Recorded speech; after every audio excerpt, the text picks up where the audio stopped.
অঙ্গ এবং তন্ত্র নিয়ে আজকের ক্লাসে তোমাদেরকে স্বাগতম। আজকে আমরা পার্ট 3 কলা, অঙ্গ এবং তন্ত্র নিয়ে আলোচনা করব এবং শেখার চেষ্টা করব। চলো আমরা ক্লাসটি শুরু করছি। কলা নির্দিষ্ট কোনো শরীরবৃত্তীয় কার্য সম্পাদনের জন্য একই ধরনের অনেকগুলো জীবকোষ নির্দিষ্ট স্থান হতে উৎপত্তি লাভ করে আকারে ও গঠনের সাদৃশ্য প্রদর্শন করে। একই ধরনের এই সকল কোষের সমষ্টিকে টিস্যু বলে বা কলা বলে। সো কি বলতে পারি এটাকে সহজ ভাষায়, সেটা হচ্ছে নির্দিষ্ট কোনো শরীরবৃত্তীয় কার্য সম্পাদনের জন্য, অর্থাৎ শরীরের একটি পার্ট ভালো করে একটি কাজ, নির্দিষ্ট কোনো কার্য সম্পাদনের জন্য একই ধরনের অনেকগুলো জীবকোষ, ঠিক আছে, ধরো এটা কোষ, এটা কোষ, সো অনেকগুলো কোষ একসাথে জড়ো হয়ে নির্দিষ্ট স্থানে উৎপত্তি লাভ করে আকারে ও গঠনে সাদৃশ্য প্রদর্শন করে, সেটি হচ্ছে তোমার কলা বা টিস্যু। সো গঠন ও কাজের ভিত্তিতে কলাসমূহকে নিম্নলিখিত 4টি শ্রেণীতে ভাগ করা যায়। 1.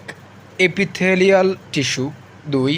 এপিথেলিয়াল টিস্যুগুলো কী কী? ত্বক, মিউকাস, মেমব্রেন, তারপরে কানেকটিভ টিস্যু, তোমাদের যেমন রক্ত, অস্থি, এগুলো হচ্ছে তোমার কানেকটিভ টিস্যু। মাস্কুলার টিস্যু যেমন তোমার ডেলটয়েড, গ্লুটিয়াস পেশি, তারপরে নার্ভাস টিস্যু হচ্ছে তোমার মাথার মগজ, এটা নার্ভাস টিস্যু, তারপরে স্পাইনাল কর্ড, এটা হচ্ছে তোমাদের নার্ভাস টিস্যু। সো এরপর তোমাদের 1 নম্বর এপিথেলিয়াল টিস্যু। এপিথেলিয়াল টিস্যু যে এই টিস্যু দেহের উপরেও বা ভিতরে আবরণ তৈরি করে এবং দেহের চর্ম, শিরা, ধমনী, ফুসফুস, যকৃৎ, শ্বাস নালী, পাকস্থলী প্রভৃতির ভেতরে অংশ এই টিস্যু দ্বারা গঠিত। তাহলে কি বলা হয়েছে? এপিথেলিয়াস টিস্যু। এই টিস্যু দেহের উপরে বা ভিতরে আবরণ তৈরি করে এবং চর্ম বা শিরা, ধমনী, ফুসফুস, যকৃৎ, শ্বাসনালী এবং পাকস্থলী প্রভৃতি ভেতরের অংশে এই টিস্যু দ্বারা গঠিত। সো কানেকটিভ টিস্যুগুলো কী কী আমরা একটু পড়ি, বা কানেকটিভ টিস্যু কাকে বলে? দেহের এক অঙ্গ থেকে অন্য অঙ্গের সাথে কিংবা একই অঙ্গের বিভিন্ন অংশের সাথে এই টিস্যুর সংযোগ স্থাপন করে। কানেকটিভ চর্মকে পেশির সাথে, পেশিকে হাড়ের সাথে এবং হাড়কে অপর হাড়ের সাথে আবদ্ধ রাখে, তাকে কানেকটিভ টিস্যু বলে। সো কানেকটিভ টিস্যুটা কি? দেহের এক অঙ্গ অন্য অঙ্গের সাথে কিংবা একই অঙ্গের বিভিন্ন অংশের সাথে এই টিস্যুর সংযোগ স্থাপন করে কানেকটিভ টিস্যুর চর্মকে অপর হাড়ের সাথে আবদ্ধ রাখে, এটি হচ্ছে connective tissue. Muscular tissue. Muscular tissue এক বিশেষ ধরনের কলা যার সংকোচন ও প্রসারণ ক্ষমতা আছে। অনেকগুলো সরু কোষ একত্রিত হয়ে মাস্কুলার টিস্যু গঠিত হয়। এরপরে নার্ভাস টিস্যু। মস্তিষ্ক, স্নায়ুরজ্জু ও সম্পূর্ণ দেহের স্নায়ুর দ্বারা নার্ভাস টিস্যু গঠিত। এক ধরনের নার্ভাস টিস্যু মস্তিষ্ক হতে সমস্ত দেহে না বার্তা পৌঁছে দেয়, এদেরকে মোটর নার্ভ বলে।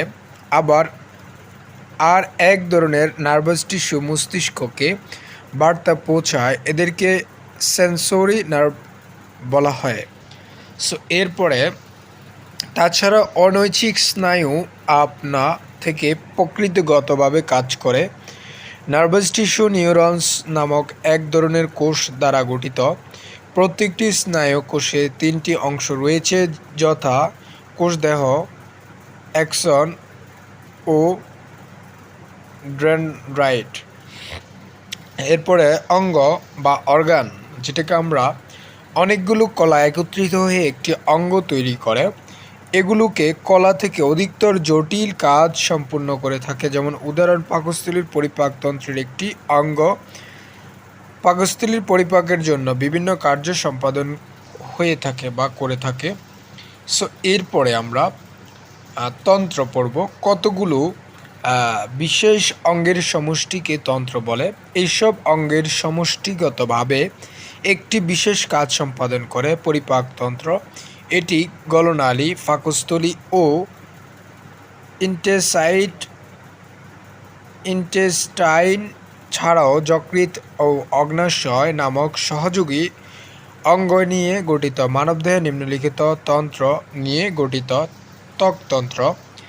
এই তন্ত্র প্রধানত ত্বক দিয়ে গঠিত, যা সম্পূর্ণ দেহকে ঢেকে রাখে এবং আঘাত ও সংক্রমণ থেকে রক্ষা করে। এরপরে কঙ্কাল ও পেশিতন্ত্র। কঙ্কাল ও পেশিতন্ত্র শরীরকে নির্দিষ্ট আকার প্রদান করে এবং ভার বহন করে। এই তন্ত্র মানুষকে চলাফেরা করতে সাহায্য করে। বিভিন্ন আকৃতির অস্থি হাড় দ্বারা গঠিত শরীরের বিশেষ বিশেষ অংশ মানবদেহের গুরুত্বপূর্ণ অঙ্গকে নিরাপত্তা বিধান করে, যেমন মাথার খুলি মস্তিষ্ককে রক্ষা করে, বুকের খাঁচা হৃৎপিণ্ডকে রক্ষা করে। তারপরে শ্বাসতন্ত্র। শ্বাসতন্ত্র দেহের অক্সিজেন বয়ে নিয়ে আসে এবং দেহ থেকে কার্বন ডাই অক্সাইড নির্গত করে। এরপরে রক্ত সঞ্চালন তন্ত্র।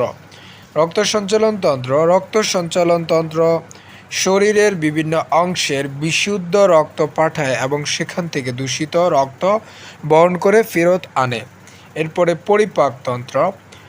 দেহের অভ্যন্তরে খাদ্য নিয়ে আসে এবং পরিপাক তন্ত্র খাদ্যকে ভেঙে আরও ছোট ছোট কণায় পরিণত করে। অতঃপর এই তন্ত্র খাদ্যকে শরীরের মধ্যে শুষে নেয় এবং রক্তের মাধ্যমে শরীরের বিভিন্ন অঙ্গে প্রেরণ করে।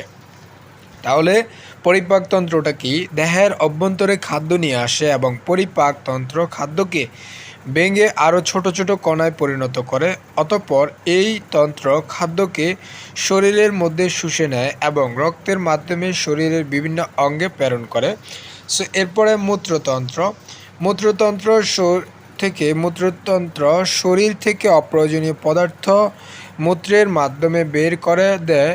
এ তন্ত্র শরীরের পানি এবং খনিজ পদার্থের পরিমাণ নিয়ন্ত্রণ সাহায্য করে।